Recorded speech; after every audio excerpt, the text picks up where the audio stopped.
Hello, everybody. We are still taking people from the waiting room, but I think I can start slowly.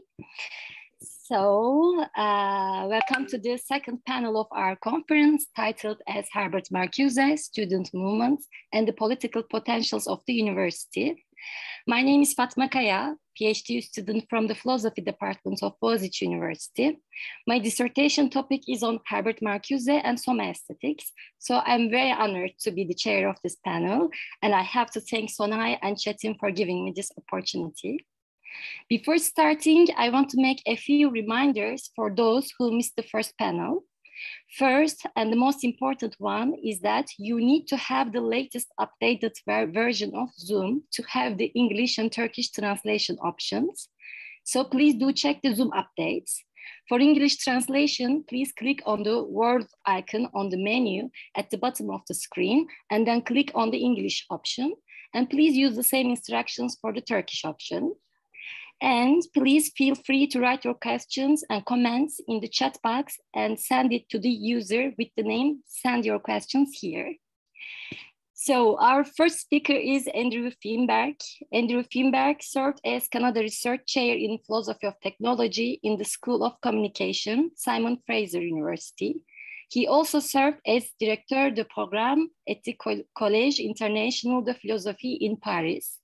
His books include Questioning Technology, Transforming Technology, Heidegger and Marcuse, Between Reason and Experience, and the Philosophy of Praxis, Technosystem, The Social Life of Reason. His forthcoming book is entitled The Ruthless Critique of Everything Existing, Nature and Revolution in Marcuse's Philosophy of Praxis. His talk today is titled as Marcuse's Discovery of the New Left. And now I'm leaving the floor to him. Thank you, Andrew. Thank you, Fatma. I'm going to, before I start this talk, I want to just mention that it is the first chapter of that book that Fatma mentioned. Let's see if we can.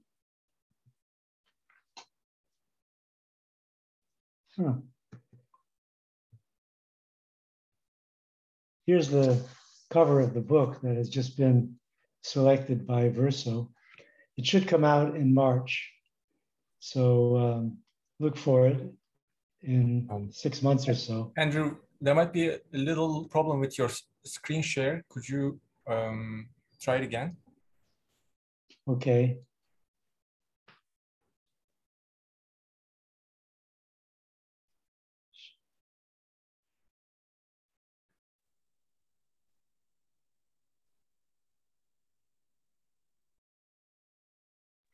How's that? Can you see it? Now it works. Okay. Okay, let me remove the relevancies. So here's I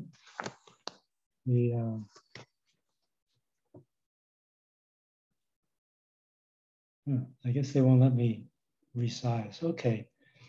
So I was going to show you the title, the cover of the book. Here it is. And as I said, it'll be out in a few months in March. So let me now begin the talk. I'm going to read it. It's, as I said, the first chapter of the book. It's a sort of introduction to Marcuse as I experienced him as a student in the 1960s. I first met Marcuse in 1965, shortly after he joined the philosophy department of the new University of California, San Diego, which we call UCSD. The move to the palms and beaches of Southern California seemed to contradict the gloomy pessimism of his writings. But in person, he was not gloomy at all. I recall my own surprise at his ironic humor and rejection of the exaggerated gestures of respect that some students believed appropriate for a German professor. Marcuse was an outstanding figure at UCSD, both as a political inspiration and as a scholar. His uncompromising criticism of the war in Vietnam made him a hero for the left-wing students on campus. But his courses were rigorous. In the classroom, he was simply a dedicated teacher of the history of philosophy. My own initial encounter with Marcuse was strictly academic. Soon after arriving at UCSD, I asked him to read Being and Time, Heidegger's Being and Time, with me.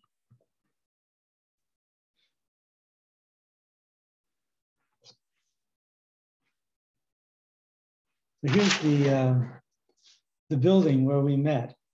It was one of the first buildings on the new campus. You can see it's a kind of neo-Aztec architecture that maybe suited Southern California, but it looks pretty weird today. Despite his scholarly commitment, Marcuse became a target of conservative criticism and was eventually expelled from the university in a complicated maneuver designed to placate Governor Ronald Reagan while preserving the appearance of academic freedom. Marcuse viewed Hegel, Husserl, and with serious reservations, Heidegger, as great idealist philosophers with whom he was still engaged in dialogue.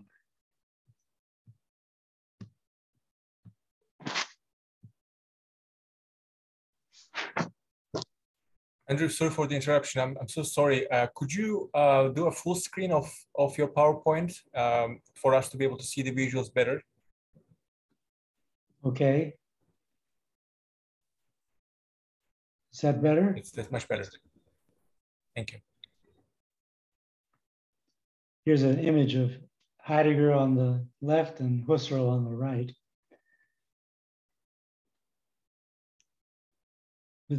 From Hegel,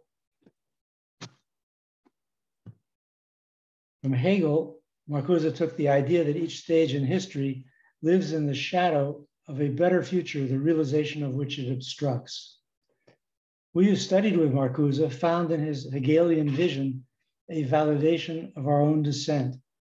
Our protests were not merely personal, but belonged to history with a capital H.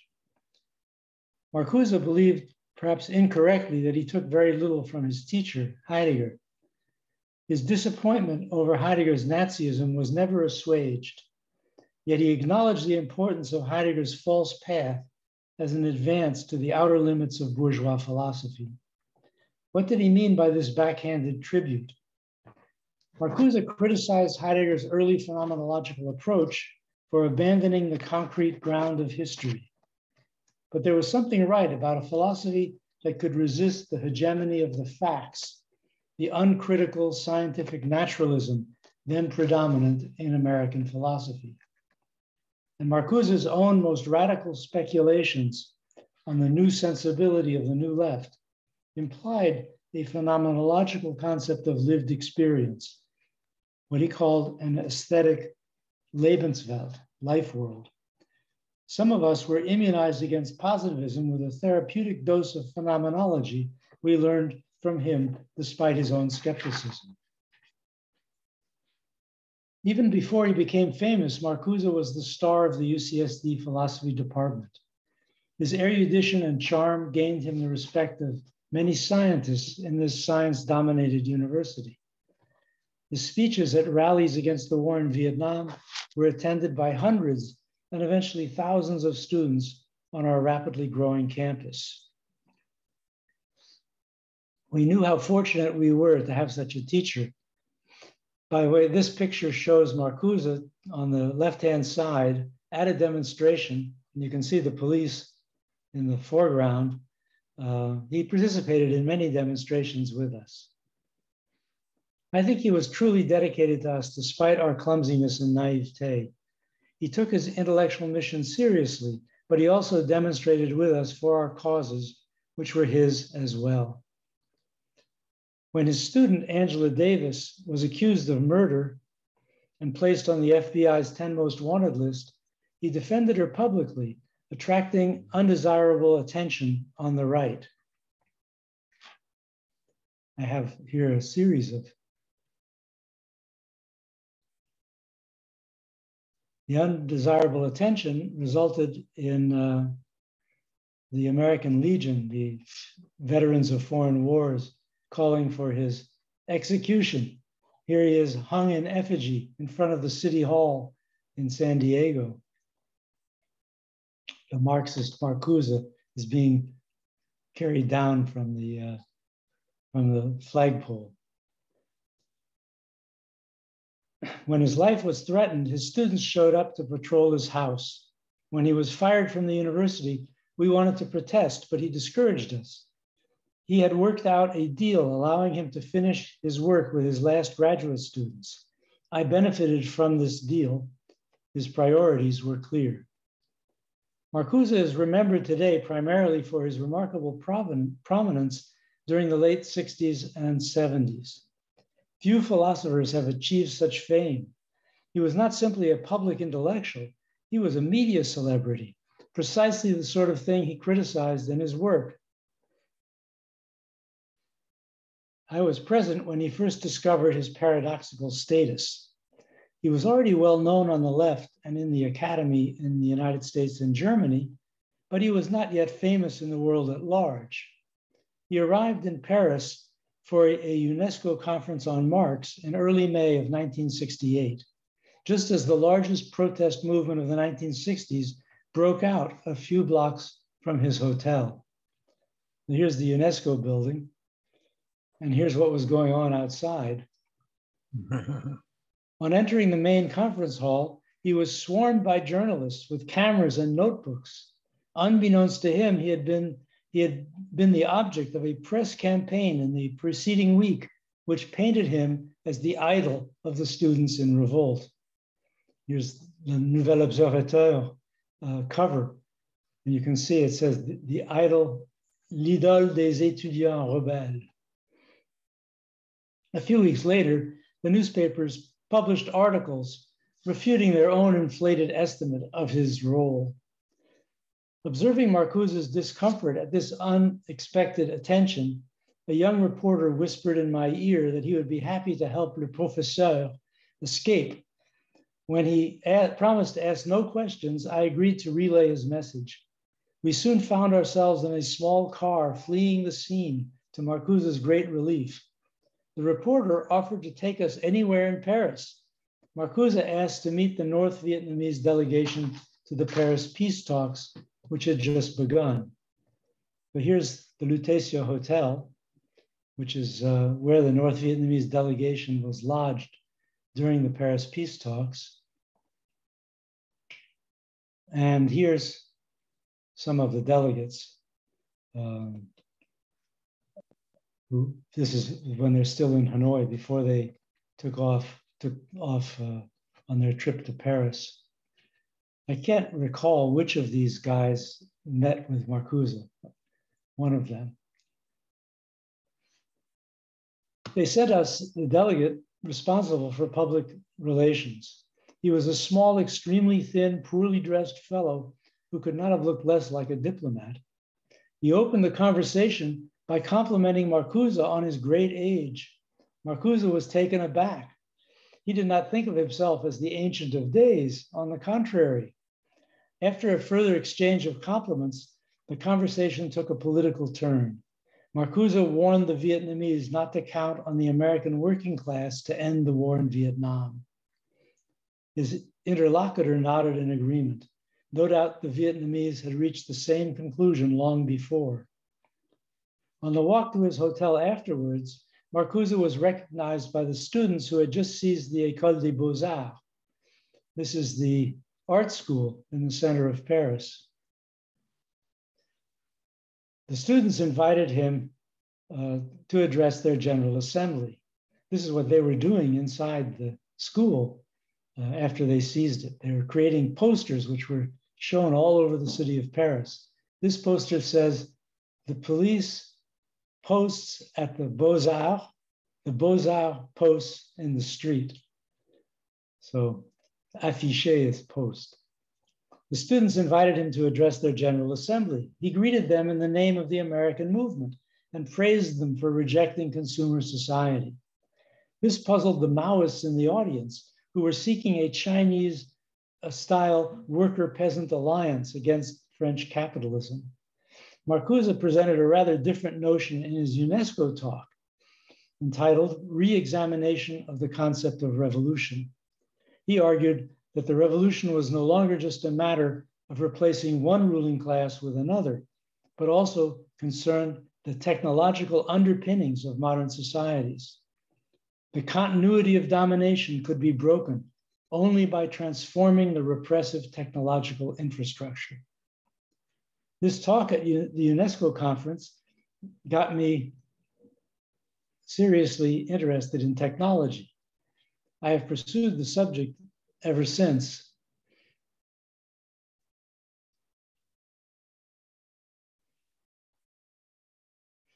Marcuse's Marxism was very different from the orthodoxy that prevailed in most of the French left at the time. Like his Frankfurt School colleagues, Horkheimer and Adorno, here's Marcuse, here's Adorno, here's Benjamin. This must be Horkheimer. I'm not sure if I think that's him. Like his Frankfurt School colleagues, Horkheimer and Adorno, Marcuse had lost hope in proletarian revolution for the foreseeable future. Advanced capitalism had integrated the working class. Consumer society offered benefits, to be sure, but it blocked radical change. The move beyond capitalism to a democratic form of socialism made possible by the very same technological advance that delivered the goods. The new contradiction of the society, succeeding the now muted struggle between capital and labor, consisted in the contrast between its immense wealth, sufficient under socialism to provide everyone with security and leisure, and the unending competitive scramble for an ever-increasing supply of private commodities. To the extent that this contradiction becomes conscious and provokes resistance, the society is threatened. Marcuse soon identified this threat with the French May events of 1968. This was the last major outburst of opposition to advanced capitalism. Its famous slogan, "All power to the imagination," corresponded exactly with his transformative vision. L'imagination au pouvoir. This is one of the posters, I suppose, of the Beaux-Arts students. The events, like the New Left, prefigured the generalization of the consciousness of freedom. 1968 was the Messianic Moment, in Walter Benjamin's phrase, if on a scale that only prefigured the future. It laid down the horizon of progressive possibility for our time. Marcuse paid tribute to the activists who animated this movement in the preface to his most optimistic book, An Essay on Liberation. He recognized himself in the students rebelling around the world, who in turn recognized themselves in this figure from a heroic past. Young people rejecting consumer society and the capitalist rat race found in him a confirmation of their own political commitment.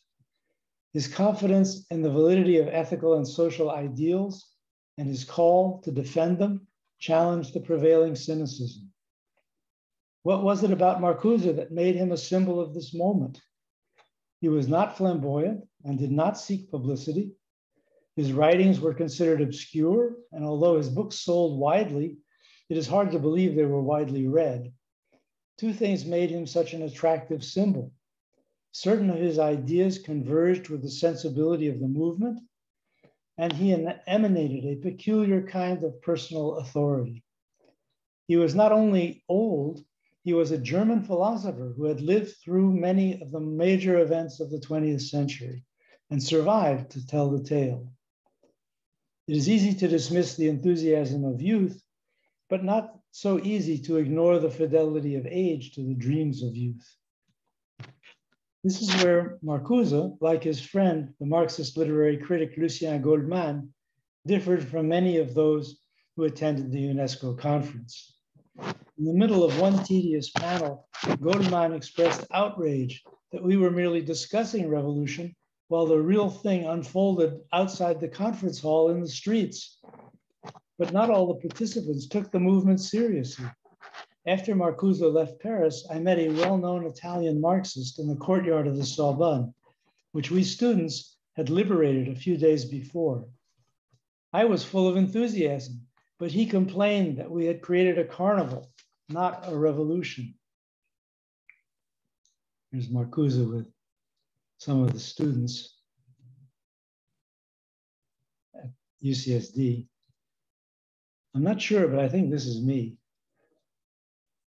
This is me as a student in Paris at the time when Marcuse came to visit. And again, me, this is me here in the background at a demonstration at the auto plant, the famous Boulogne-Billancourt auto plant, which we students went to visit when the workers there went on strike. You can see the workers on top of the building looking down at us. And this is the Sorbonne, the courtyard of the Sorbonne, taken over by the students. At least I think that's what it is. This is where the Italian Marxists complained to me that we were not serious because our revolution was a carnival, not a real revolution.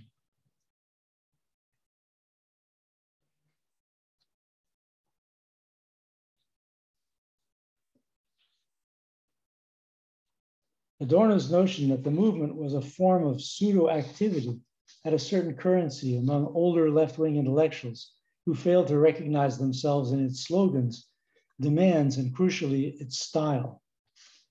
Marcuse did not share our confidence that revolution was around the corner, but he appreciated our spirit and found traces in it of the negativity advocated by the Frankfurt School. Certainly, Marcuse understood the extent of the crisis better than those who dismissed it. Soon after the conference, I participated in a march from the Sorbonne to the famous Renault factory in Boulogne-Billancourt, occupied by its striking workers, along with hundreds of other factories. For more, I later wrote a book. I don't have the cover here, but it's called When Poetry Ruled the Streets, a book about the May events, which I wrote with a friend. That contains a lot of information about the movement and documents from the time. As Marcuse later explained, it was merely a coincidence that his ideas linked him to a movement he, no more than others, had foreseen. But what a coincidence. Marcuse called for a less repressive society that valued peace and pleasure over war and sacrifice. He argued for eliminating the competitive pressures and acquisitiveness of rich societies in which poverty could finally be eliminated and work transformed into a creative activity. He protested inequality and media manipulation and analyzed their causes and the structure of the system. These ideas were all themes of the movement. Indeed, they quickly became cliches. They were developed with philosophical rigor in his books and speeches. Much has been made of Marcuse's ideas on sexuality. This is his famous book on Freud and civilization. He is remembered mistakenly as an advocate of the sort of orgiastic excess associated in the public mind with the movement, if not actually enjoyed by many of the participants. In fact, he anticipated some of Foucault's most counterintuitive conclusions about the politics of sexuality. He introduced the concept of repressive desublimation to explain the instrumentalization of sex by the capitalist system. He argued that the intense focus on sexual attractiveness and sexual activity was not liberating, but was part of the larger process of containing libidinal energy within the confines of the existing society. Of course, Marcuse opposed the sexual puritanism that still held sway in America, but he also sounded the alarm over exaggerated expectations of sexual liberation. A shared dystopian vision of American society constituted the most interesting of the coincidental convergences between Marcuse and the movement. Here's his book, One-Dimensional Man, which developed the dystopian concept. The New Left experienced America as a closed system capable of repelling or absorbing opposition. Marcuse's thought belonged to a tradition of dystopian critique, which had long expressed such notions. Like Huxley, he saw a threat to individuality in the rise of modern technological society. Cultural pessimism of this sort was rare on the left, where most Marxists still celebrated technical progress while anxiously awaiting the proletarian revolution. By contrast, Marcuse emphasized the role of science and technology in the organization of a repressive system. These themes appealed to a generation of young people who grew up in America of the 1960s when the ideology of progress was at its height. We were masters of the atom and had put a man on the moon. No less significant was the integration of the labor unions into consumer society, which demonstrated the obsolescence of socialism. These achievements announced the end of history, the triumph of society over its own utopian potential. To many in the New Left and counterculture, radical change seemed both necessary and impossible. But paradoxically, by the end of the 1960s, the dystopian vision of isolated social critics like Marcuse was echoed by a mass movement. For that movement, the struggle against the war in Vietnam became a surrogate for the struggle against the imperium of technology at home. Beyond these convergences of ideas, there was a peculiar charisma about Marcuse's person, evident to those present at the many protest movements at which he spoke. He did not indulge in emotional gestures and rhetorical flourishes of a political orator, but addressed the audience soberly as someone authorized by historical experience and philosophical reflection. This stance made a shocking contrast to the content of his discourse. Here was an old and presumably wise professor calmly advocating revolution in complacent and self-satisfied America.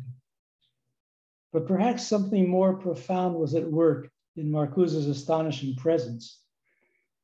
He had participated as a young conscript in the Berlin Soldiers' Council in the German Revolution that followed World War I.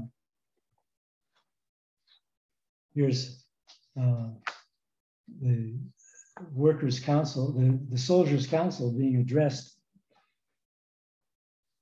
He had fled the Nazis and worked for their defeat during the Second World War and for the denazification of German society afterwards. He had criticized both post-war American society and Soviet communism as failed realizations of emancipatory ideals. Few of those present at his speeches were aware of the details, but these accumulated experiences seemed somehow expressed in his person.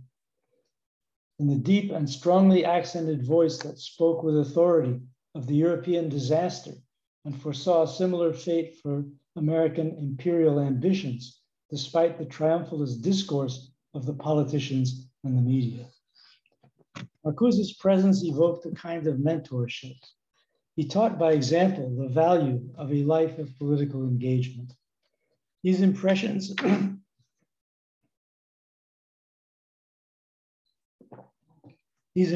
of his impact can be explained in terms of the theory of experience he shared with his Frankfurt School colleagues.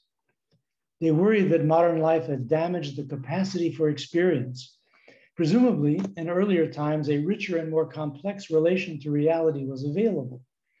Walter Benjamin was the source of this critical notion of experience. Oh, actually, I have some more pictures of the German Revolution here. These are the soldiers leading a march in Berlin in 1919.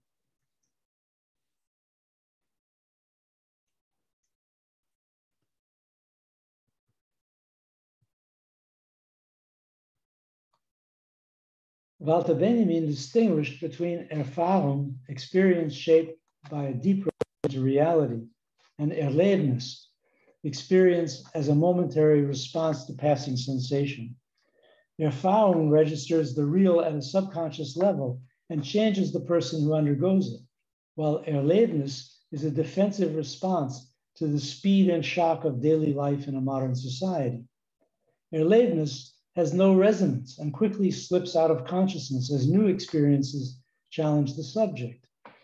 These characteristic modern experiences leave few traces in contrast to Erfahrung, which has existential depth.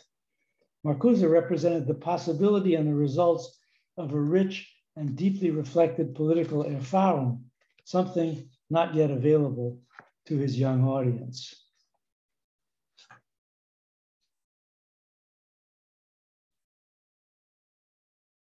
Here, by contrast with the German Revolution, is our revolution.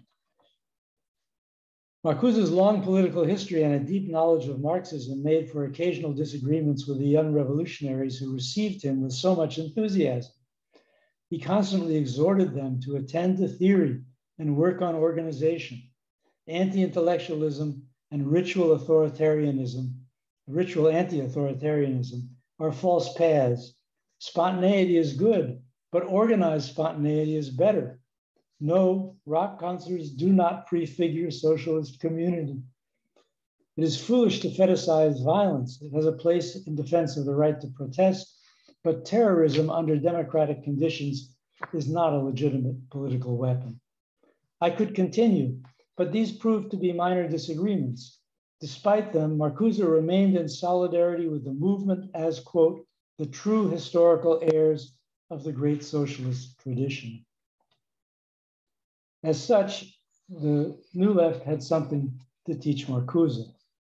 His historical experience was not yet over.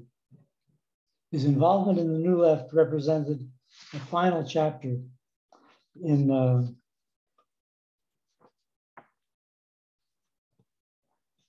his own historical experience.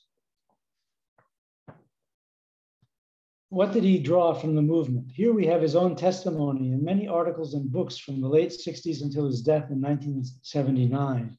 These texts testify to a revision of his earlier dystopianism. The one-dimensional society was challenged at the level of culture, if not at the political level.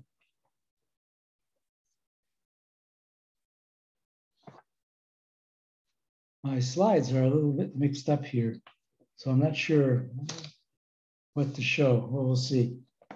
Cultural revolution, which was the mainstream of the New Left. Cultural revolution here means politics in the depth dimension of the psyche, at the level of needs and identities. Marcuse had argued earlier that advanced capitalism reached down into the very instincts with its promised paradise of consumption. The manipulation of consciousness by the system leads to the internalization of social control. Now he claimed this overwhelming force of social integration was answered by a new form of resistance. This was not simply a matter of political opinion or intellectual critique, but more profoundly, an existential revulsion at the destructiveness of the system. The New Left mobilized new tactics against the new psychic oppression. Instead of a unified socialist party based in the labor movement, it put forward demands emanating from various marginalized sectors of social life, such as minority communities, youth, students. Their actions were more or less spontaneous and so difficult to prevent. They innovated new ways of attracting attention in the absence of access to the mass media, such as dramatic, even clownish demonstrations of dissent. So here's some examples of the students demonstrating in funny new ways. This is Pegasus, a pig nominated for president of the United States by a group of students. And Pegasus was arrested by the cops at a demonstration. New forms of sociability flowered, such as collective living spaces known as communes.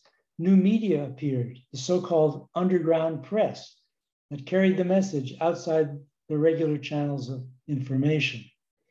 So this is the San Diego Free Press, an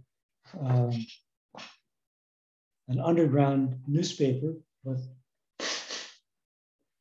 what we call an underground newspaper. That's just a newspaper that was put out by young people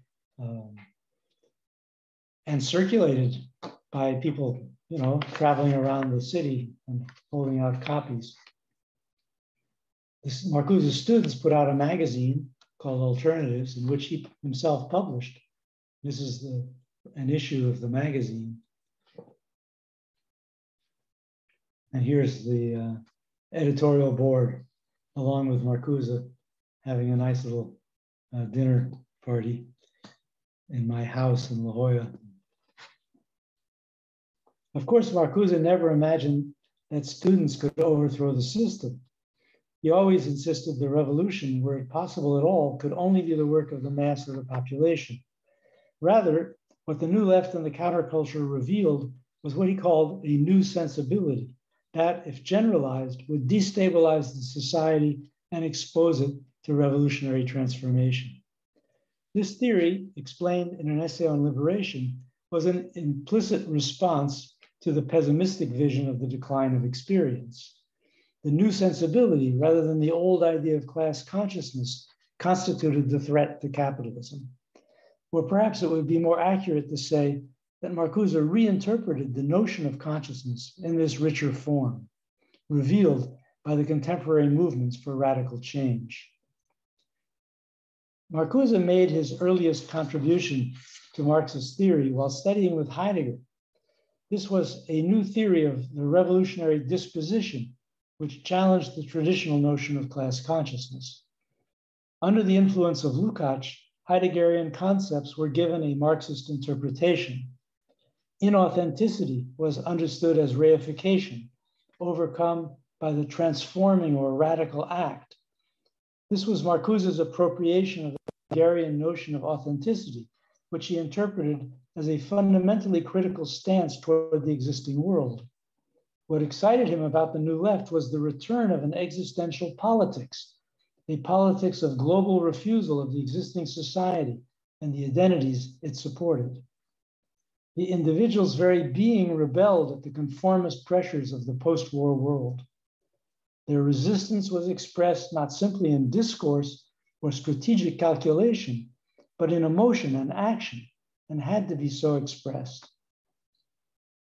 The simple fact of negativity was not significant in itself, but what lent it significance was the rejection of war and racism, the demand for a just society that privileged solidarity over competition, and the hope for a pacified relation to nature based on a less destructive technological dispensation.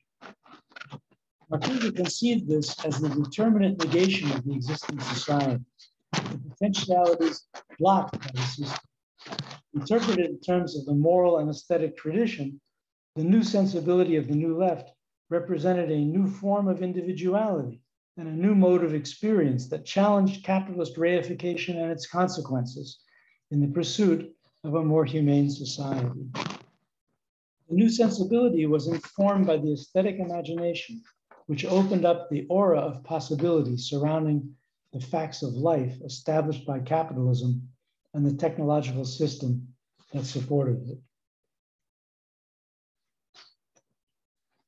I don't know if you can see the whole phrase. Art cannot change the world, but it can contribute to changing the consciousness and drive men and women who could change the world. Marcuse was very influenced by the German tradition of aesthetic philosophy.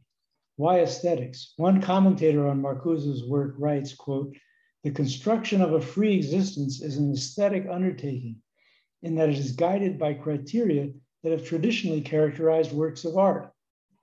End quote. Perception was no longer confined to the given, but had become critical in terms of those criteria: beauty, harmony, focus on the essential. Alternatives to the oppressive structures of society appeared thinkable once again. The individuals regained the mental independence required to break with the rituals of conformity that bound them to the system. The personal had become political, as participants in the movement like to say. The New Left thus renewed the power of the negative, the driving force behind history. But for Marcuse, it was not enough for the personal to become political. it was also necessary for the political to become technological.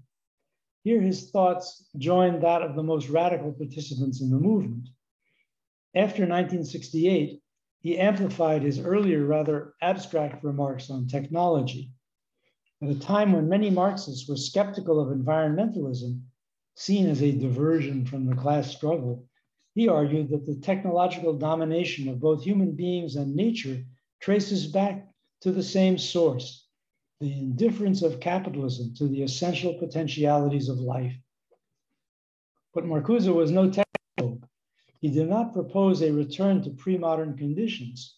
Rather, he argued that the imagination could inform technological design and realize the values of the movement in the very structure of the machines. A technology respectful of human beings and nature could replace a system adapted to competition and war. This would be a technology of liberation, capable of supporting a modern society without reproducing the domination inherited from the past. These speculations on technology turned out to be prescient. A generation of environmental protest has refuted old deterministic and technocratic notions. There is a new spirit of concern for nature, and whether it is compatible with capitalism as we know it is very much in question. Today, we are in the midst of a vast movement to transform technology in response to climate change. Although it is not clear that this will have the radical consequences Marcuse foresaw. I'm interested in this Extinction Rebellion protest and the way in which it simply channels the New Left idea of direct action. Perhaps technology is another scene on which the dystopian logic of advanced capitalism has the power to absorb all opposition. Perhaps not. What are we to make of these late developments in Marcuse's thought? His ideas seem remote after the last 40 years of increasingly reactionary political and economic developments. Yet the horizon of radical politics has not shifted much since his day.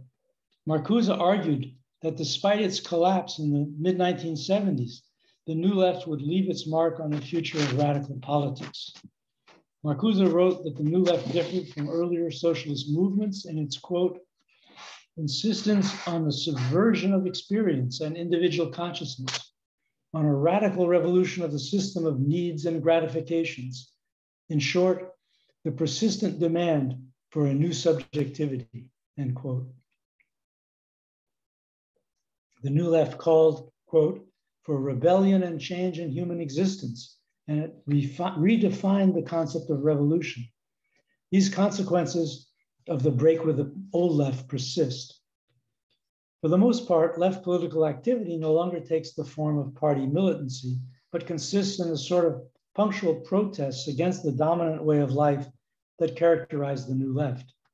We still hope for many of the changes it struggled to achieve.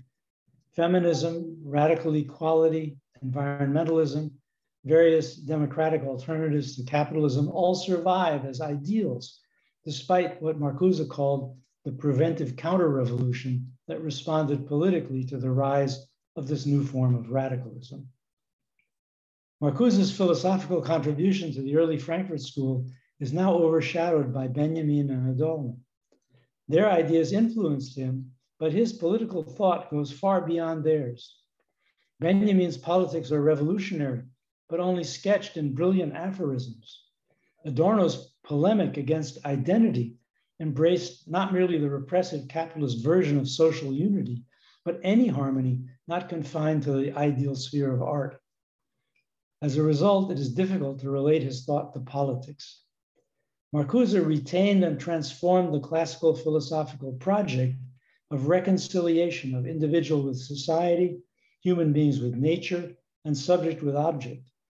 His fidelity to that project explains why he is the only member of the Frankfurt School to have elaborated a revolutionary political theory. The eclipse of Marcuse's thought represents a startling reversal of fortune. Hundreds of thousands of copies of his books were sold, and he was for a time the public face of the Frankfurt School all over the world. These books were not mere popularizations, but difficult and innovative philosophical works. Yet with the passing of the historical moment in which the Frankfurt School reached a wide public through his work, he is too often dismissed. An academic culture that values difficulty and dismisses utopian thinking finds him hard to appreciate for lack of these dubious qualities. And as the left declined, the academy became the main audience for radical philosophy. Was Marcuse a naive romantic he is often taken for today? A romantic, yes, but not naive. He was well aware of the danger of underestimating the obstacles to a radical transformation of the human condition. Bruegel's famous painting of the fall of Icarus hung on the wall in his dining room. You can barely make out, I think, and this image is hard to see. I think this is the foot of Icarus falling into the sea. This picture shows the barely visible legs of the fallen hero as he plunges into the ocean, a punishment for flying too close to the sun with his artificial wings. Perhaps the painting reminded Marcuse of the warning implied in Auden's poem, Musée des Beaux-Arts. This is Auden. In Bruegel's Icarus, for instance, how everything turns away, quite leisurely, from the disaster, end quote. The message, idealists beware. There's a serious irony here. The irony of someone who has suffered terrible disappointment but has not given up hope. Why not, after all the tragic catastrophes of the 20th century? There are two motives that stand out. A belief that nature and life contain active forces working towards survival and fulfillment, and a belief that these forces are echoed by universal reason. To give up would be an unjustifiable betrayal paid for in intellectual complacency and abject conformism. Here Marcuse says, reason contradicts the established order. You know, I can't see it because I'm not sure whether you can see it.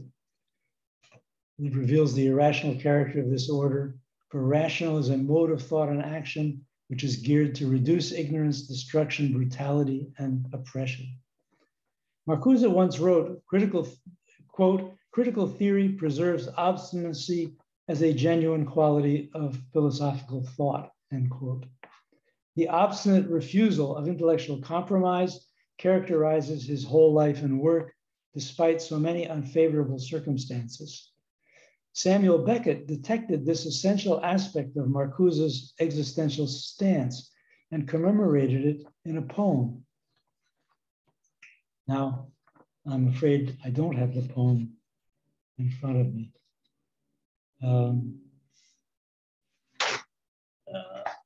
It's here.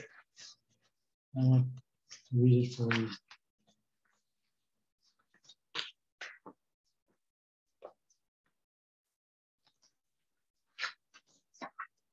Here's Beckett's poem. Pas à pas, nulle part, nul seul, ne sait comment, petit pas, nulle part, obstinément. Which, if we translate it into English,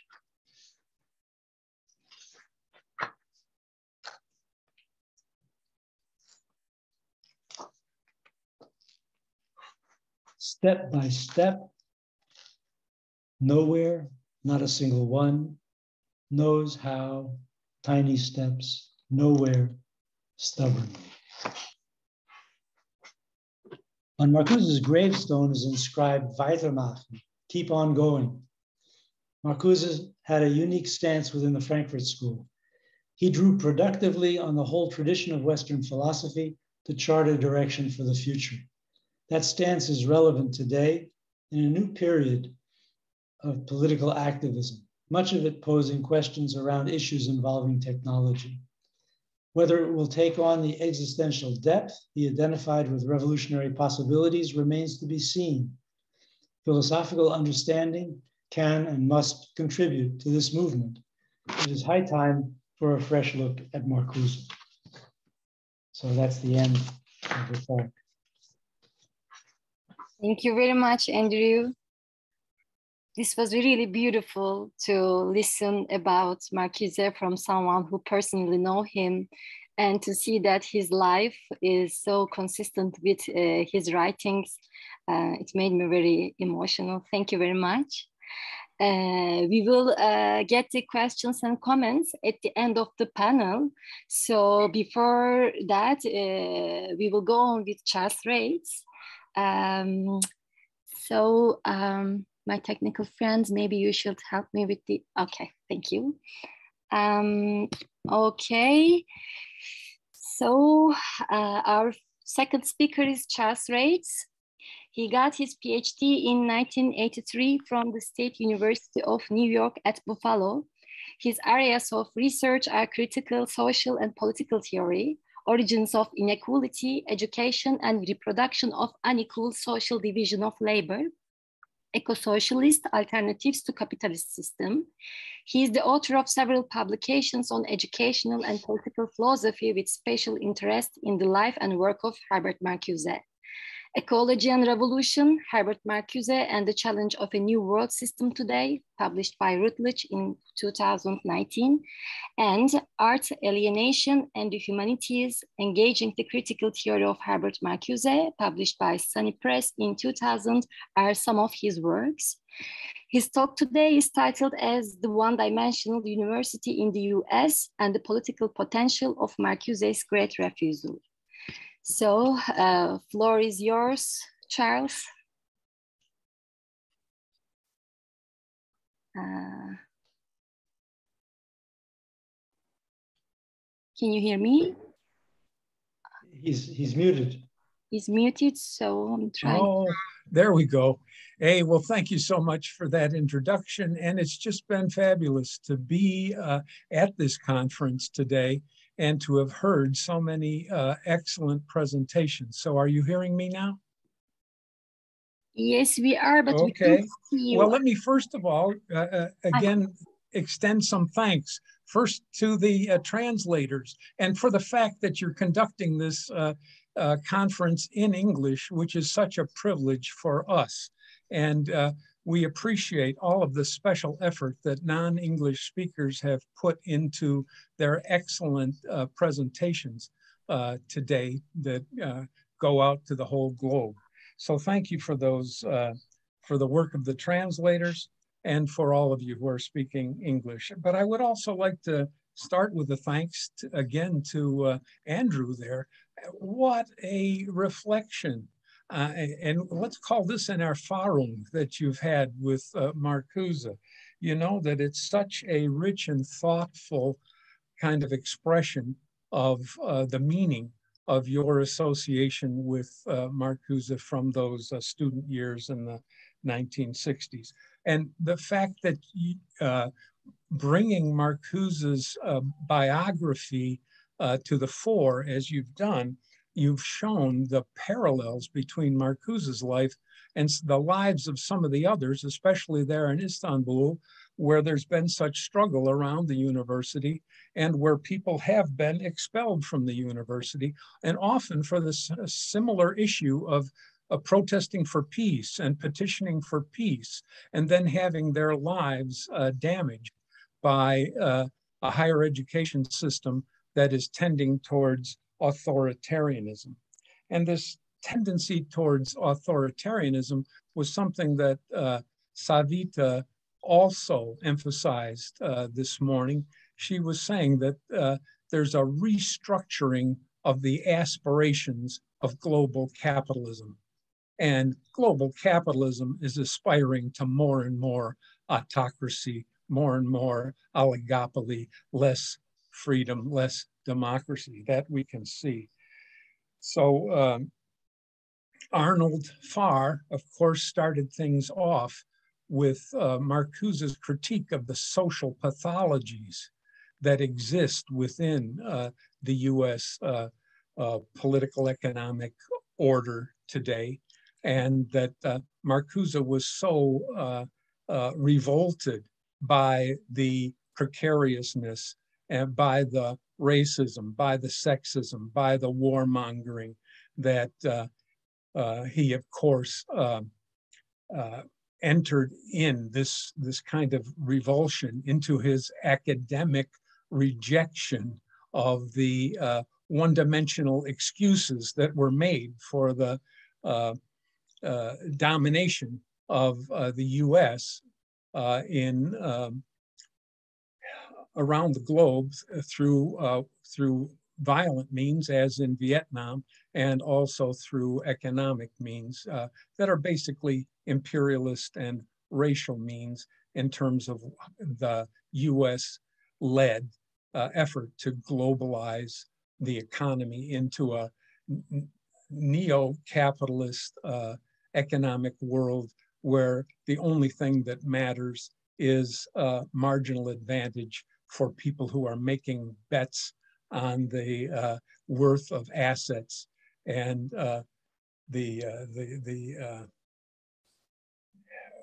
well, anyway, let me just say that we're seeing the tendency that the right is trying to bring to fruition for the future of higher education. One last word of thanks is also to Zeynep for responding to the question about how can you engage in the long struggle through the institutions. And her description of her work and the commitment there on your campus is just incredible in terms of being involved in higher education for the purpose of student success, for the purpose of student support, and for the purpose, as Arnold was emphasizing, of cultivating a kind of a new sensibility among the student body. So with those thanks, let me go back and see, and well, to start off by just saying that I've been studying educational philosophy and especially the educational philosophy of Herbert Marcuse.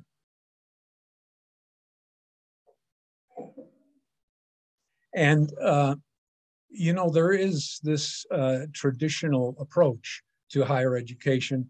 In German, it's called Bildungshumanismus, right? Or we might just say it's the liberal arts and sciences approach to higher education.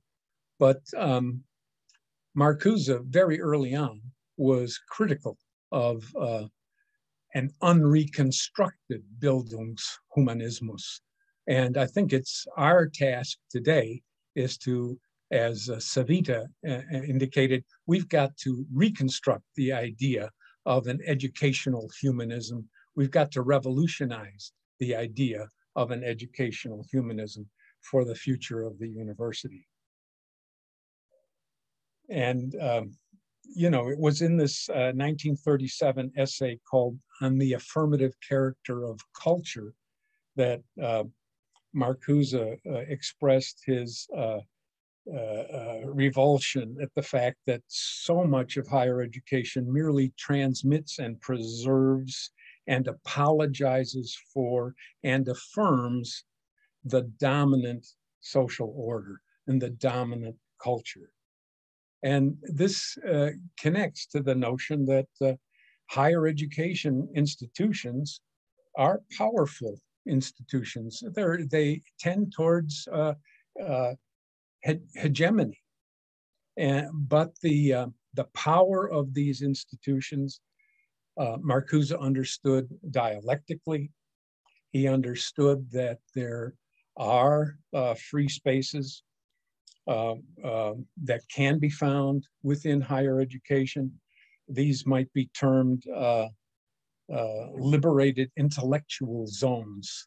In fact, Herbert Marcuse and Angela Davis were protesting at their campus to try to create a new college there in San Diego called the Zapata Lumumba College to kind of expand the curriculum beyond the normal Anglo conformity of traditional approaches to the humanities. Again, you know, the traditional humanities, they often have aspirations of being universal in terms of they want to create the whole human being and so on and so forth.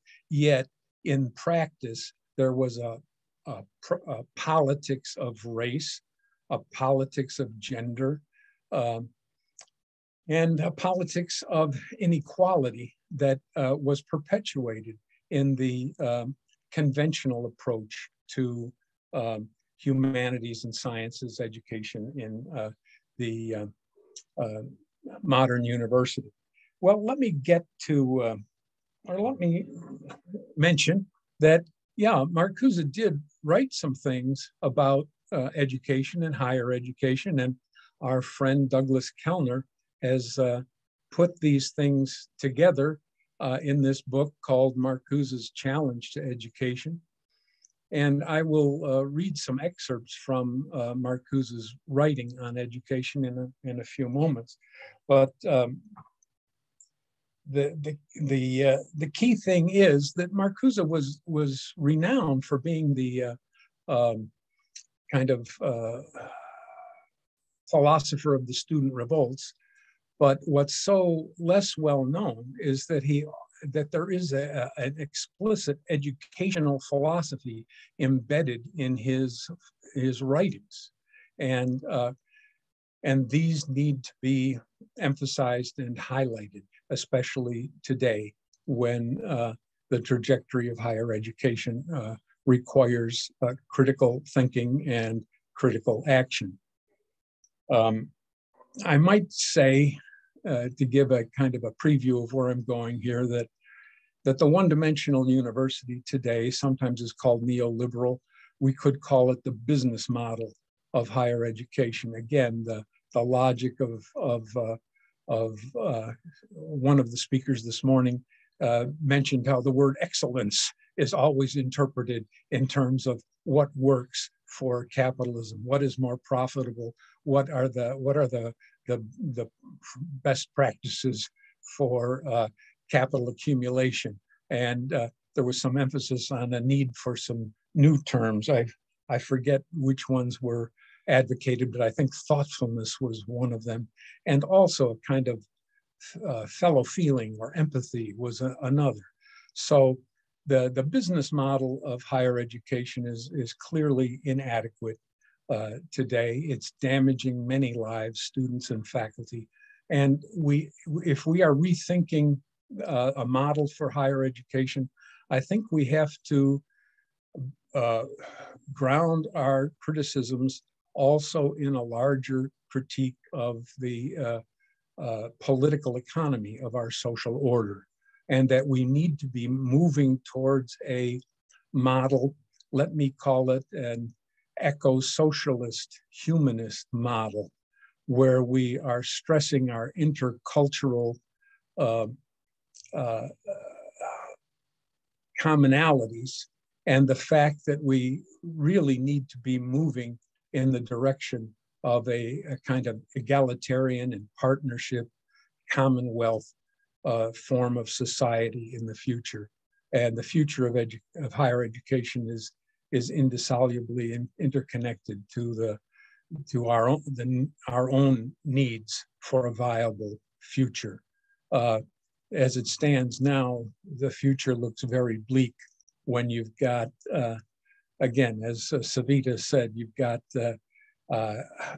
capitalism aspiring anew to authoritarianism. You've got politicians like in the US promoting a kind of new emphasis on police state tactics and even violence to subvert the democratic processes. This is the 50th anniversary of Counter-Revolution and Revolt, and that book was saying that this counter-revolution that started back in the 70s by US capitalism, it was intended to bring to heel the liberals, not just the radicals and the students who they could marginalize more easily. But we're witnessing today how the trajectory of US capitalism is intending to subvert the democratic process itself, the liberal democratic process, where the Republican Party is just doing everything it can to obstruct even the mild social reforms that the Democratic Party is proposing. Now, let me read some of the material. You know, where Marcuse talked about higher education explicitly in chapter 7 of A One-Dimensional Man, where he devotes pages to just the way philosophy itself is constricted and restricted into the straitjacket of linguistic analysis. In the 1960s, 70s, and 80s, that was particularly true. Things have loosened up somewhat, given struggle on campuses to incorporate wider views. But the prevailing political climate in US universities was single-dimensional, Marcuse said, because it followed the Wittgensteinian dictum: avoid explanation, just describe what's going on. You know, that's kind of my emotional version of Wittgenstein. But Marcuse cites that passage explicitly, that no, nothing is more needed than explanation. And that's the value of higher education. That's the value of cultivating our intelligence. We have to be able to explain our material social circumstance. Without that, we're at the mercy of the media that will move us this way and politicians that will move us that way. And so it is education.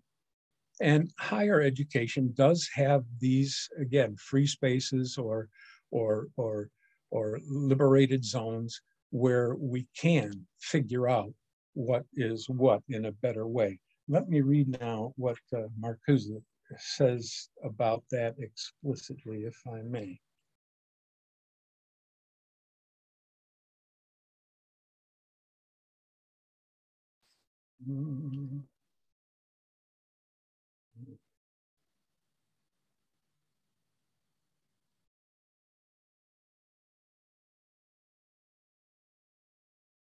To create the subjective conditions for a free society, it is no longer sufficient to educate individuals to perform more or less happily the functions they are supposed to perform in this society, or to extend this vocational education to the masses. Rather, a new type of man, or of course we'd say a new type of human being, is necessary to educate men and women who are incapable of tolerating what is going on, who have really learned what is going on, has always been going on, and why, and who are educated to resist and to fight for a new way of life. So Marcuse was emphasizing that education, higher education, needs to be connected to the Great Refusal. And the Great Refusal was something that he saw as emblematized by the New Left. The New Left was saying the world as such is crooked, is rotten, is unworthy of our lives, and yet it wants to control and shape and manipulate what we become. So the Great Refusal is kind of Marcuse's way out. And I'll have more to say about this in a minute or two, but the Great Refusal was kind of represented by the anti-war movement, the civil rights movement, the women's movement, the ecology movement. All of these movements were negating the negative that exists in our world today. And the Great Refusal is a kind of a generalized negation of the system. And that this negation of the system needs to become a new general interest in order to unite all of the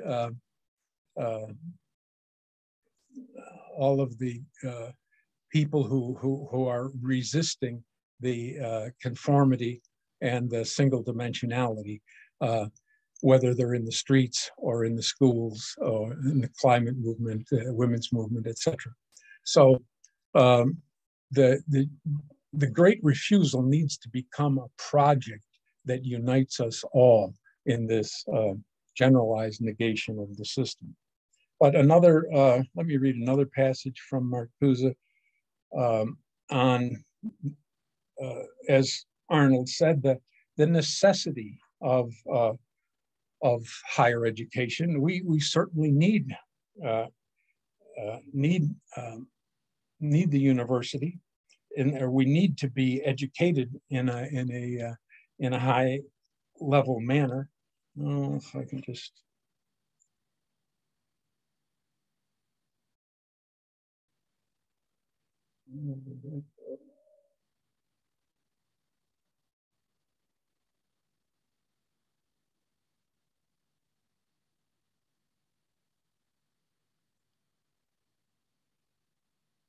Well, it's to the effect, I guess I've lost my, oh, here it is.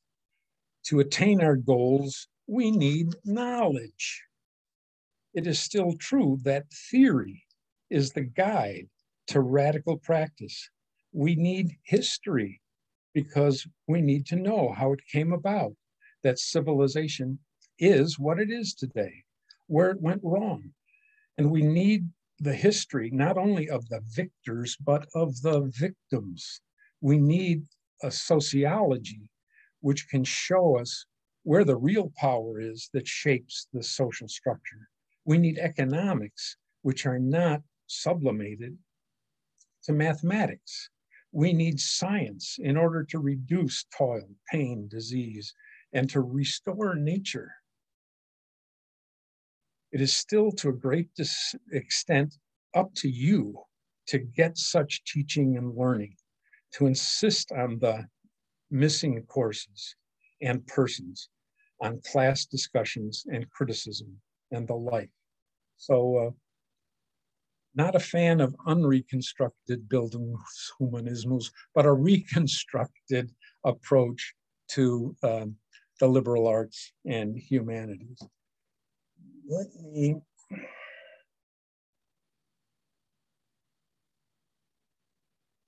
mention also, let me mention something about art as well, that in Eros and Civilization, there's a famous passage about education is a machine that, along with entertainment, anesthetizes the population.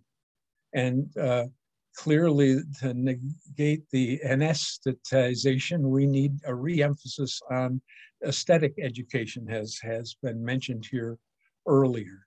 And for Marcuse, the aesthetic component of higher education is not just to appreciate things like, oh, there's beauty in Istanbul, in Hagia Sophia, there's beauty in Venice, in the Doge's Palace, there's beauty in Paris, in the Louvre.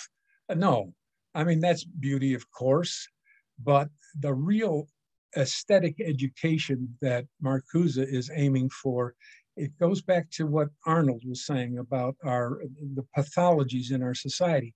We have to liberate the human species from these pathologies that we feel in our senses, from the damage that is done to us by exploitation and manipulation, by racism and sexism.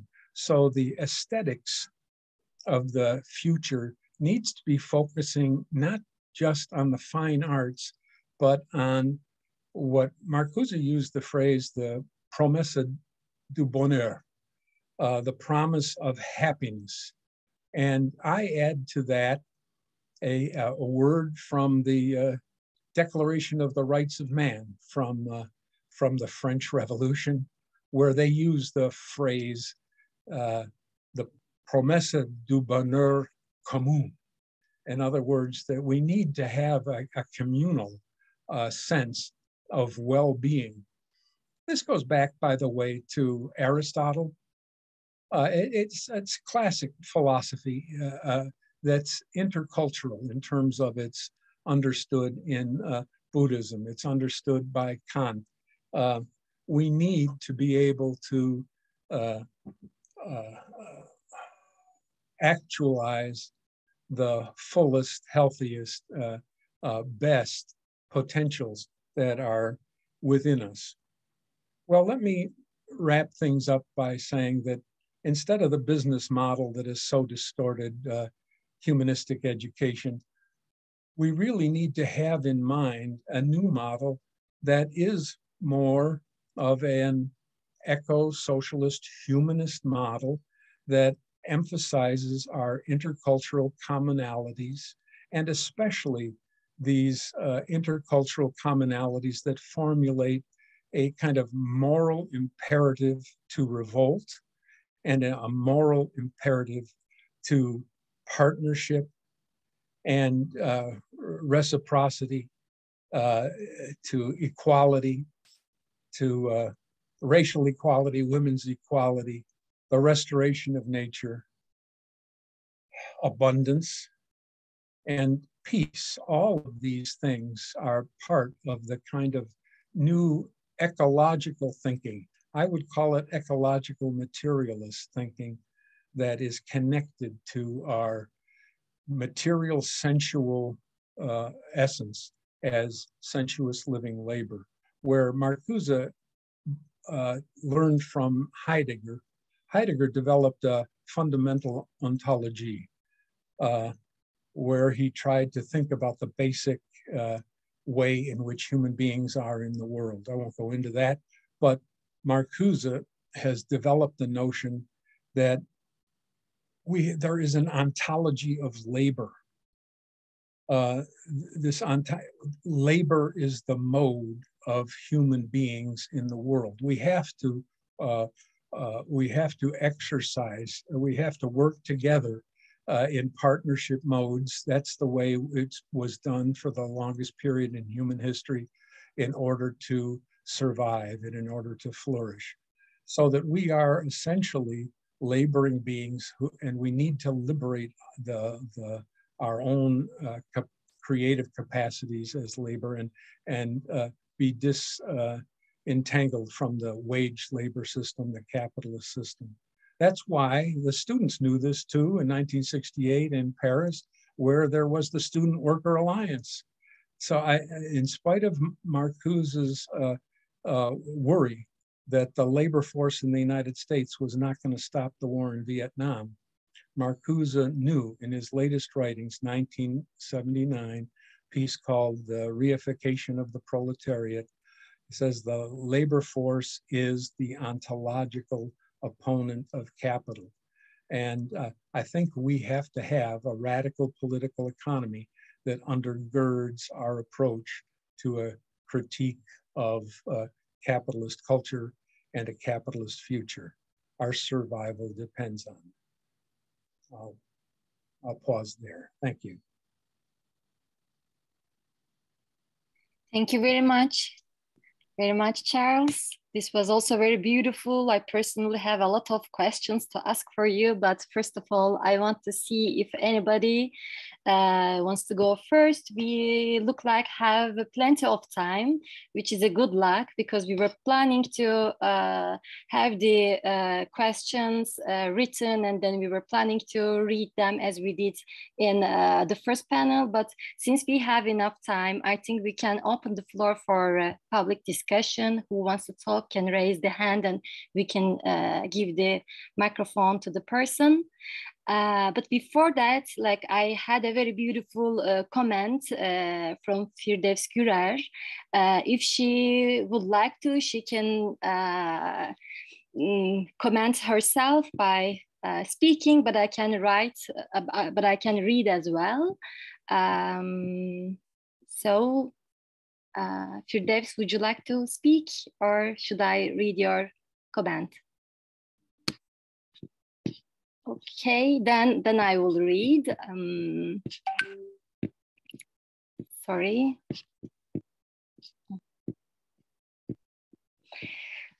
She says, it gives us hope about the future that Marcuse's students whom Marcuse protected at his time are now advocating for him and his ideas. We are grateful. This is one comment I have. And so anyone else who wants to share some comments and ask questions? Savita, please. I'm trying to unmute her, but I can't.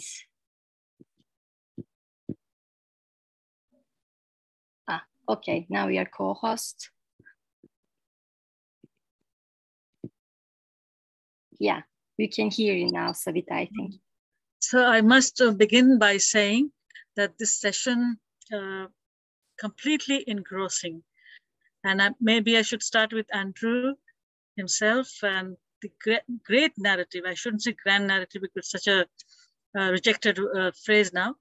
Great narrative that he presents of a revolutionary association that he had with Marcuse. You know, in the morning I was talking about Rabindranath Tagore, about his pedagogy, his way of constructing a kind of aesthetics, pedagogy of aesthetics in such a way that transformations take place, students who are taught, students who associate with the teacher in learning become very different kinds of human beings. I can see that Andrew himself has become. I simply wanted to know, do you visualize anything like that happening again?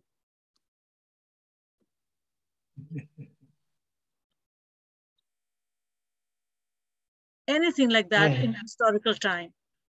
I have not experienced anything like the May events of 1968.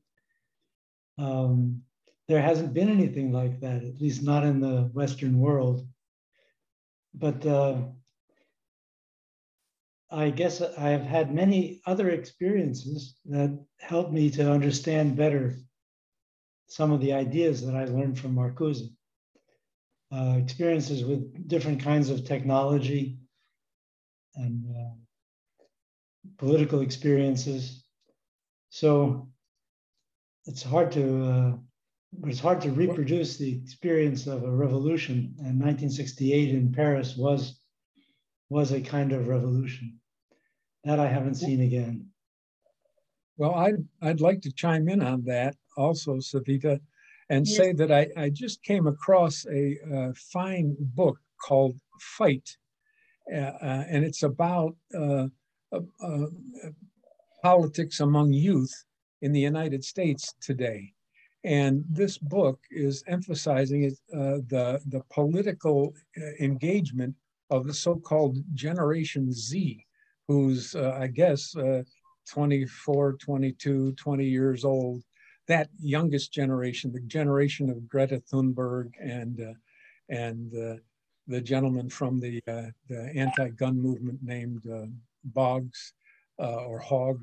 In any case, a guy named Della Volpe wrote this book, Fight, and he says, let's not lose sight of the fact that, number one, in the United States, the Black Lives Matter movement over the course of weeks involved more people in the United States, in his estimation, than any other protest movement ever has in our history. And we can't underestimate the importance of this uprising that has gotten Americans, white Americans especially, to rethink business as usual in our society. I'm going to say that my newspaper here in Kansas City has undergone a tremendous change for the better and has acknowledged its racist coverage and omissions of the past. There is a qualitative change in our local newspaper, even in our public broadcasting networks. There are changes, and our local police chief has also been ridden out on a rail after they used the militarized police to put down Black Lives Matter protests here in Kansas City 2 years ago. So the strength of that movement is something to be aware of.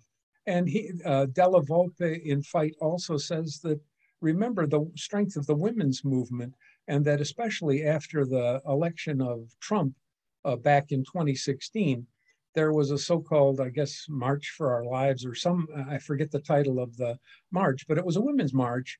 And it was the biggest one-day march that the United States has ever seen.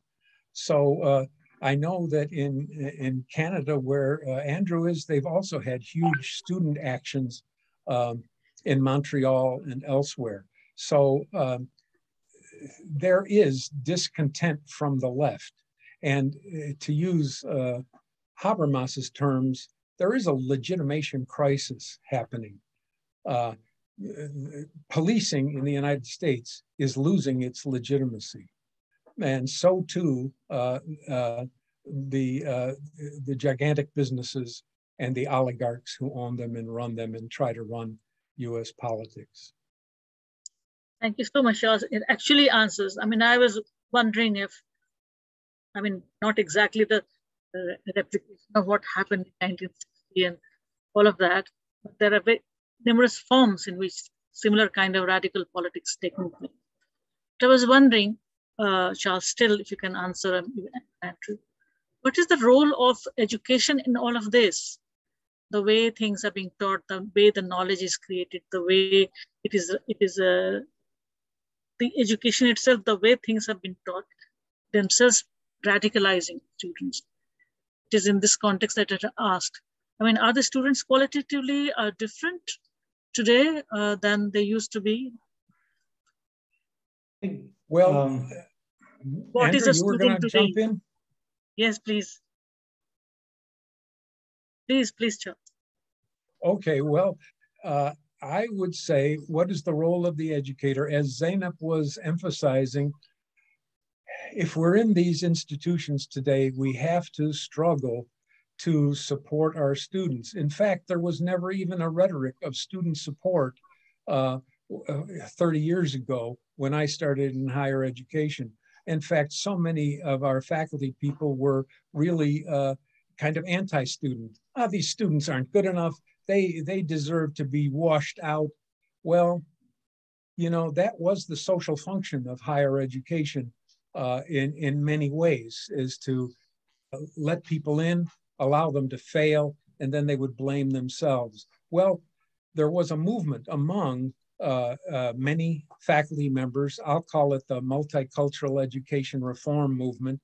And multicultural education reform movement kind of emphasized that every student deserves to succeed, every student has strengths, and we as a faculty need to develop critical forms of pedagogy that can work with all of the strengths that our students have.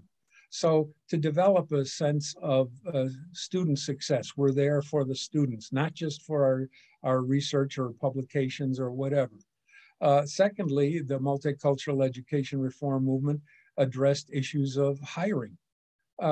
You know, at my particular institution, the numbers of Black instructors was minuscule until the multicultural education reform movement was able to require that every application for every teaching job needed to make a statement about what was their teaching philosophy and what did they know about multicultural education. And if the job application didn't come back, that they were committed to student success, equal opportunity, and show some familiarity with these kinds of goals that were civil rights goals, really. So that we needed to make sure that every applicant was strong with regard to this kind of change in educational philosophy. And also we had to make sure that the hiring process was opened up, that the announcements were circulated far and wide, and so that the numbers of faculty could shift to reflect. I worked in the county in Kansas that had more African Americans than any other county in Kansas. Yet, as I say, our African-American faculty numbers were minuscule. So we weren't really representing the people who were actually paying the taxes and paying the freight for this kind of education. So, so that's changing the campus climate with emphasis on student success, hiring more diverse faculty. Thirdly, we also tried to develop multicultural events around the campus, much in the way of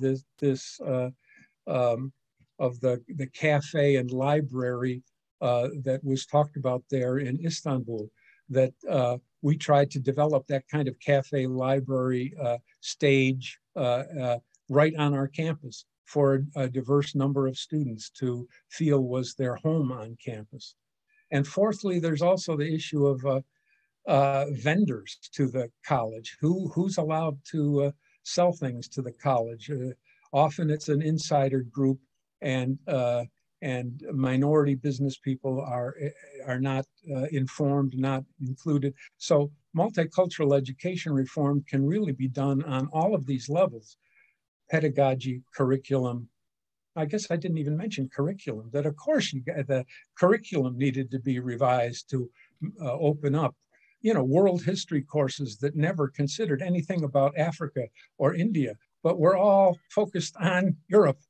And so the curriculum, all of these factors needed to be changed. And that's what we tried to do in the long march through the institution. Okay, thank you. We have a question from Brandon. Then I'm gonna read a question from our question pool. Then I will give the microphone to Esra. Okay, please, Brandon, we are listening to you. Thank you both for really lovely presentations. I very much have appreciated everything that's happened today. Also, I'm outside, so if you hear wild noises, that's why.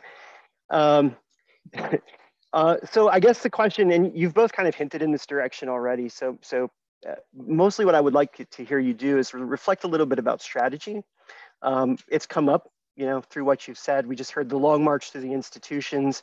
Earlier talk today said, you know, was talking about the idea of the death of higher education in Turkey. And so I wonder, number one, about the long march through the institutions. How viable is that still as strategy, as a way for the left to operate, and what you see there? And then, you know, Charles, you just mentioned, you know, mass protests in the U.S. And of course, that's really global. That's not you know, a phenomenon unique to the U.S. And I mentioned this only to say, you know, Arnold Farr, who's been on earlier, has talked about not a moment, but a movement. So how do we transition from moment to movement?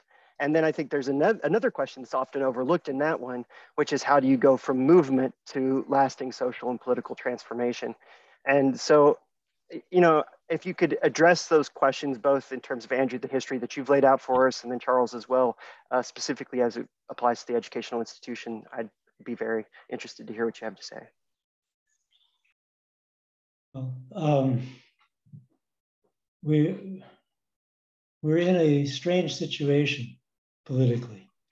When Marcuse was writing about one-dimensional man, there were very, very few people interested in the kind of thinking that he was engaged in. It was a highly conformist society in which people with radical ideas were completely marginalized and played no role in the public world. And now, because of the New Left, essentially, and the breakdown of the old conformist 1950s culture in the United States, now ideas similar to those Marcuse was presenting are cliches that everybody is familiar with. And the population is highly sensitized to those ideas. So you have, for example, in the United States, people in Congress who call themselves socialist. And that hasn't happened in the US since the 1920s. The socialists are back. There's so we have a very interesting situation in which there's widespread political dissent far more widespread than anything we saw in the 1960s and 70s, and yet no organized opposition capable of moving that descent toward a fundamental change in society. So this is a situation that's not likely to change quickly. People have tried in the New Left era, they tried to create political parties. Usually they would be Marxist parties that would take over the movement and bring it to success. And those efforts simply resulted in sectarianism and were very damaging to the left rather than helpful. There's little appetite for that today. There's some intellectuals who talk about Leninism, but there isn't really any groundswell of Leninists out there among the people engaged in political activism. So we're in a unusual situation. In this situation, I think one further point that I'd like to make,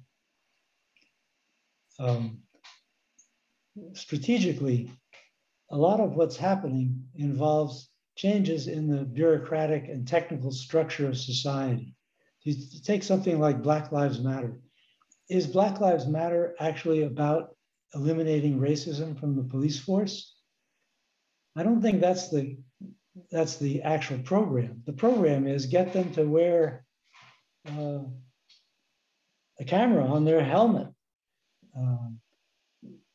Get the disciplinary committees that aren't just rubber stamps for the police force to act on complaints and so on. In other words, what's at stake is not the personal opinions of a bunch of cops, but the institutional structures and the technologies that are going to make life easier for minorities in the United States. And I think we're in a situation with climate change where it's quite evident that this is about changing the technical and economic structure of society. So some illusions that emerged in the New Left about the power of individual psychic improvement, I think are now quite marginalized compared to a sense that we've got an institutional situation that requires change.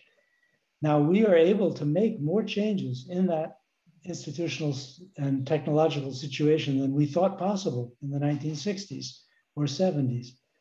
The system has become much more flexible in this regard than we expected. That doesn't mean it's about to turn into a revolutionary regime. It just means that there's lots to struggle for, and the struggles have fruits, they have effects. And I think that for young people, it's important to realize if you are engaged in some technical profession, when you finish your degree, you'll be in an institution that has potential for change under pressure from the public. And you can be an agent of change. And so in 68 in France, the students said, we do not want to become oppressors of the workers. In other words, we're rejecting the professional occupations for which we're being trained. I remember my brother-in-law, I met him on the barricades. He was a law student, a conservative law student, and in his suit and tie. And I said, what are you doing here? And he said, this is my last chance not to become a bureaucrat. So now today we're in a slightly different situation where people, as they move up into professional occupations, can actually engage in that long march of the institutions because the institutions themselves are in doubt. They're subject to a lot of pressure, a lot more pressure than we had imagined possible in the 1960s. Okay. Well, sorry. I would follow up just to say that yes, the stress on structural change is absolutely essential, and that when we engage in the long march through the institutions, you know, that is immensely frustrating. And as you saw, as we've heard the testimony of people who get expelled from the institution for challenging it and for working assiduously for change. So it's not a happy situation to be constantly in a productive conflict with the institution that we're embedded in as higher education professionals. But we do that as best we can, but we don't lose sight of the fact that there's got to be, and this is where I think Marcuse's notion of the great refusal needs to be read as a great refusal of the structure in general, the structure of the market system, the structure of the business system. In our global economies today, business priorities supersede human priorities. And Marx stressed in Das Kapital that that's a total inversion or perversion of what human life is about. We need to have economic priorities serving human priorities. So that's why I stress the Marcuse's notion of a humanism. Now, Marcuse didn't back off from talking of socialism or even communism, but I do think that today the concept of humanism, especially if coupled with eco-socialist humanism, emphasizes that we need system change today, and that who knows, we're on the cusp of some very dramatic changes possibly in the world. And Marcuse back in the 1930s and 40s was seeing how the world was torn apart by the fascism of those days. And it looks like there's potential for a kind of neo-fascist restructuring of capitalist politics today. So it's clear that there's no way forward for humanity down that path. There's got to be a path that stresses our intercultural solidarity and the need for equality and the need to eliminate every form of discrimination and exploitation, whether it's of labor or race or gender, et cetera. And especially, well, again, let me sum up by saying that I think a new kind of ecological materialism is what's required in terms of thinking through strategy for the future. It can't just be, we're going to be good people to our good students. We've got to have an outlook that sees the interconnectedness. Someone was mentioning kind of like compost. Compost, there's a network there and it's interconnected. Well, I don't want to use that comparison particularly, but rather we have to have instead of talking about compost, let's talk about our environment that needs to be understood fully in terms of the rights of animals, the rights of plants, so to speak. This is where we also need to be more tuned into kind of the indigenous critique of the business model in the United States. There has long been a profoundly critical perspective coming from indigenous peoples that says, let's not regard the earth as a resource, let's regard it as a relative. And the same is true of every living creature, and the air and the water. So these water protectors who were opposing the oil pipelines in Canada and the United States through peaceful means and emphasizing the need to protect the earth and protect the human beings. I think this is the core of a strategy, a humanistic strategy for the future. Thank you very much. So we have 15 minutes left and I have 2 more questions. So let's keep the time in mind while asking and answering. Now you can ask your question, Renier.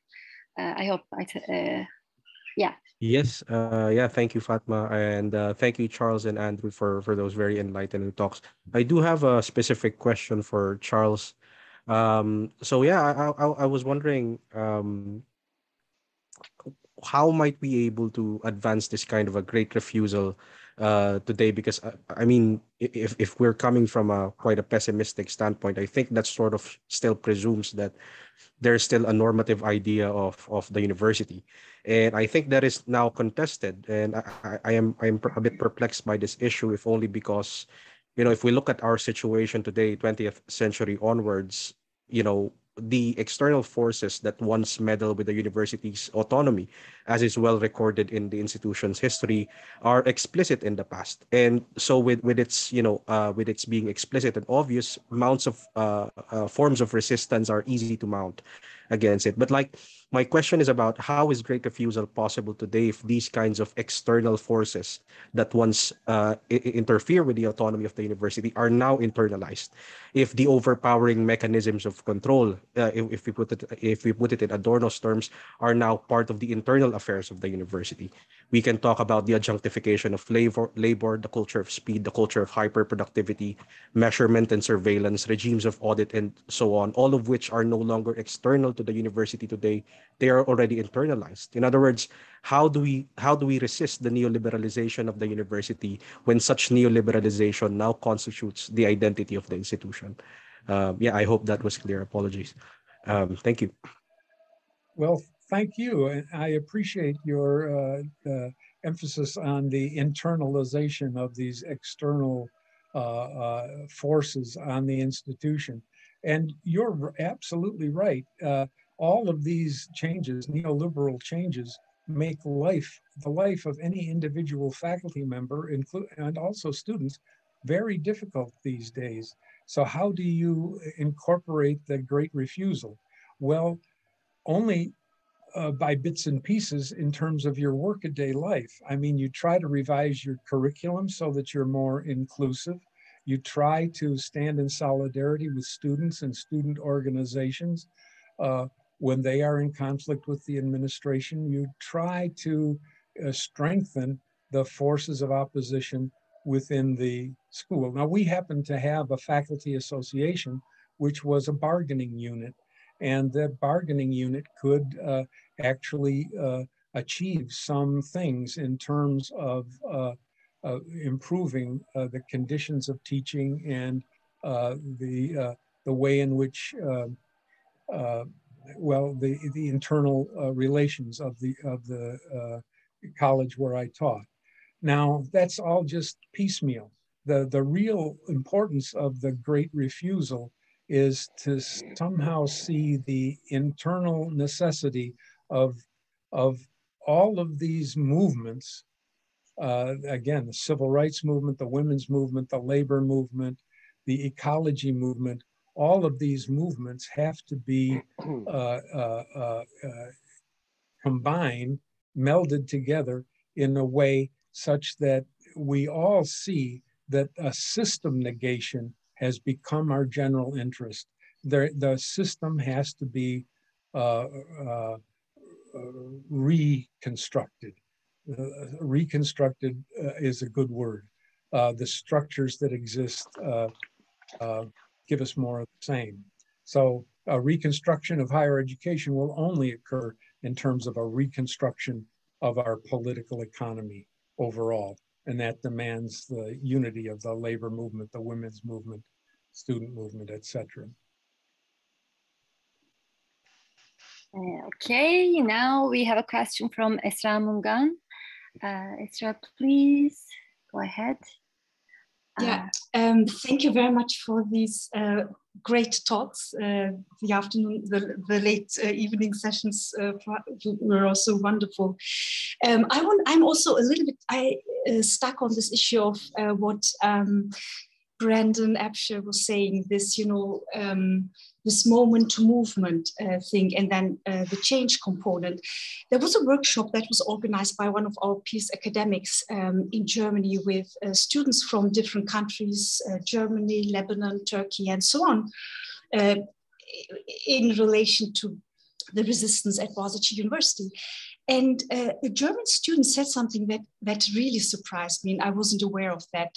She said that that they were not allowed to do any kind of protests that relate to world politics and political issues in the country. So they could, they could do protests about their studentship rights, but nothing about politics. Now, if we think of Berkeley 1968 and Paris, it was, the Berkeley thing, I think, started with, students were somehow not included into a decision process, so they protested.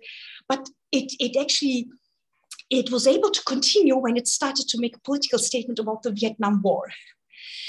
And I wonder what you think about that, because I personally think that students should be allowed to make statements about politics. And we peace academics, when we came out with the petition, we were accused of doing things that's outside of our business, because the signatories were not like just people from political science and so on, but there were people from natural sciences and other areas, because it was like an issue that was related. We can't like separate the person, the political. It seems like everything is very connected. So I was always thinking of, why academics in the United States wouldn't come out with a petition regarding Black Lives Matter, even before with Trump. They started to protest because this started years before that. Oh, yeah. And why are we so silenced as faculty, as academics, and also students? What do you think about that? Well, this has to do with the idea of citizenship, doesn't it? Are students and faculty citizens? Of course they are. But at Berkeley in 1964, they were told, like the German student you mentioned, that they weren't allowed to protest. They wanted to protest in favor of the civil rights movement against segregation. And they were told that they weren't allowed to do that. Well, they're citizens. They demanded their rights as citizens by occupying the administration building. And eventually the university gave in and allowed them to use the campus facilities for protests. So, I think this is very simple. At what point do people become citizens? High school students even have certain rights according to the courts. So if you're told that you can't protest because you don't have expertise in the field that you're protesting in, or because you're a student and therefore somehow obliged to just obey and stay silent, these are violations of your rights as a citizen, and they should be protested as such. Yeah, good statement. And let me add that it was Martin Luther King who stressed that there are rules or laws that are just, and there are rules and laws that are unjust. And it's important to challenge unjust rules and laws. And when he was thrown into jail, he wrote a famous letter from the Birmingham jail, which was addressed not towards the white supremacists or Klansmen. It was addressed towards the liberal or moderate white pastors who were telling Martin Luther King, no, go slow, play by the rules. And it was clear to him that that there's no way forward if you're just going to wait and play by the rules that are ordained from above. Hey, thank you very much. I think we are almost at the end of our session. So I want to thank everybody. This was a lovely panel, like all the questions, comments, and all the speakers. And before closing the meeting, I want to give the microphone to Sonai. I think she has some announcements and notices for tomorrow. So bye from me. Thank you, Fatma. Thank you to Charles Reitz and Andrew Feenberg. It was a lovely, lovely panel. So thanks again. So we are closing today.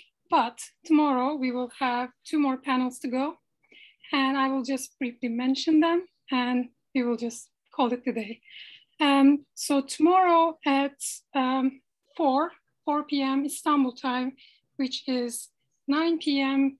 Eastern Standard Time, we will have panel 3 called Neoliberalism and the University, chaired by Dr.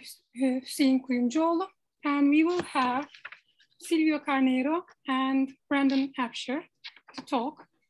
And at 8 p.m. Istanbul time, which is 1 p.m. Eastern Standard Time, we will have the final panel called Universities, Public Mission and the Culture Wars. I will chair that panel, and we will have Douglas Kellner, Mark O'Brien, and Mine Eder for really engaging and wonderful discussions and talks. So stay tuned and see you tomorrow. Okay. Thank you, everyone. It was a wonderful first day.